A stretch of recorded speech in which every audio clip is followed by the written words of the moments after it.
जिस विषय पर हम बात कर रहे थे विराम चिन्हों की, जो कि आपके सामने प्रेजेंट है। चैप्टर का नाम है विराम चिन्ह।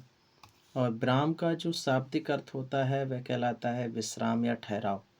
मतलब हमको कहाँ पर रुकना है, कहाँ पर नहीं रुकना है, कहाँ पर कितना रुकना है, ये हमें विराम चिन्ह के ज्ञान से पता चलता है।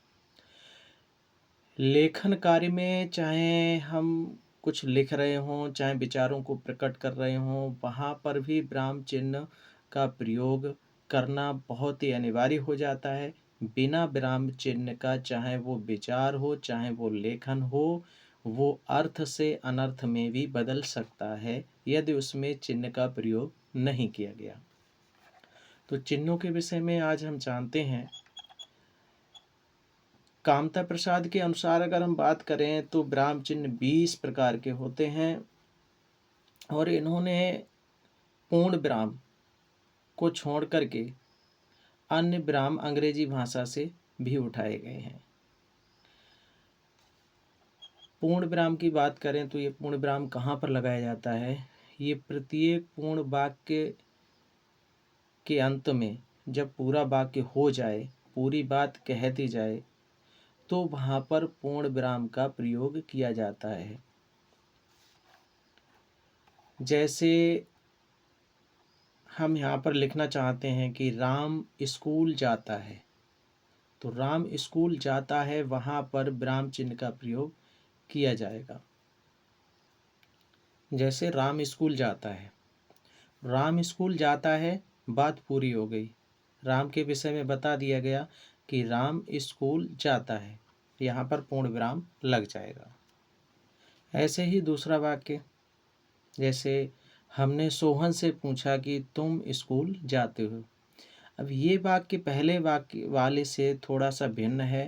पहला वाक्य एक बार में ही पूरा हो जाता है, एक बार में ही बात पूरी हो जाती है, जिससे पूर्ण विराम लग जाता है। लेकिन ये वाक्य ऐसा है जिसमें हमने सोहन से पूछा, अभी बात पूरी नहीं हुई है, हमने सोहन से पूछा। अगर ये बात यहीं पे पूरी हो जाती तो पूर्ण विराम लग जाता, लेकिन बात पूरी नहीं हुई है।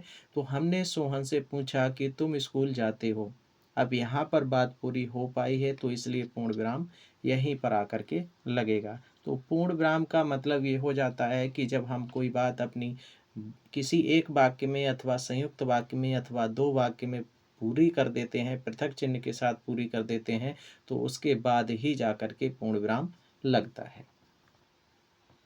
नंबर दो पर आ जाता है उपविराम। ये किसी शब्द की सीमा को निर्धारण करने के लिए किसी संवाद में इस उपविराम का प्रयोग किया जाता है। जैसे आपके सामने एक उदाहरण हम प्रस्तुत कर रहे हैं, जिसमें एक संवाद है राम का, जो राम लक्ष्मण से कहते हैं। जैसे एक वाक्य आपके सामने प्रस्तुत किया है जिसमें राम लक्ष्मण और परशुराम जो संवाद है, उसमें राम लक्ष्मण से कहते हैं कि राम लक्ष्मण परशुराम से गुस्सा ना हो, ये तो हमसे बड़े हैं। इसमें आपको जो राम शब्द के बाद में चिन्ह दिखाई देता है, जिसे हम उपविराम कहते हैं।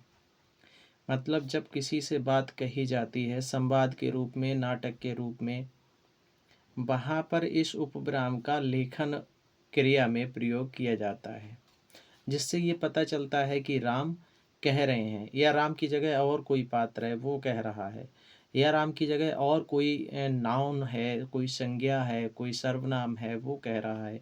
तो यहाँ पर उपविराम का प्रयोग किया जाता है। लास्ट में आपको पुनः एक बार पुनरावृत्ति कराते हुए यहाँ पर दिखाना चाहेंगे, जहाँ पर पूर्ण विराम लगा है, मतलब यहाँ से लेकर के और यहाँ तक पूरा वाक्य हो गया है, बात पूरी हो गई है, जिससे पूर्ण विराम का प्रयोग किया गया है। इसके बाद नंबर 3 पर आता है अर्धविराम। अर्धविराम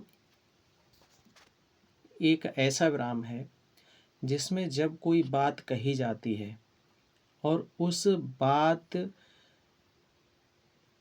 कही गई बात का वाक्य दूसरे वाक्य में उसका भाव पूरा होता है, वहाँ पर अर्धविराम का प्रयोग किया जाता है। और ये लेखन कार्य में इसको हम अल्प विराम के रूप में भी देखते हैं, जिसको हम पृथक चिन्ह के रूप में, ये पृथक का काम करता है पर इसका भाव दूसरे में पूरा होता है। जैसे आपको एक वाक्य हम दिखाते हैं जिसमें ये कहा गया है कि कठिन परिश्रम करना, बड़ों की आज्ञा का पालन करना श्रेष्ठ मानव का प्रतीक है।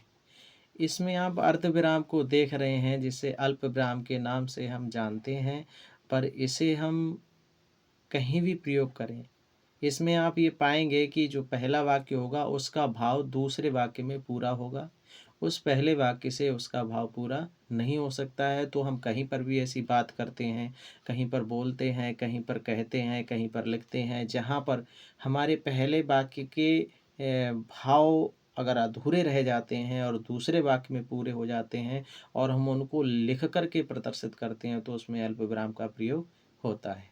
तो इससे हमें ज्ञात हो गया कि अल्पविराम का प्रयोग कहाँ पर किया जाता है। नंबर 4,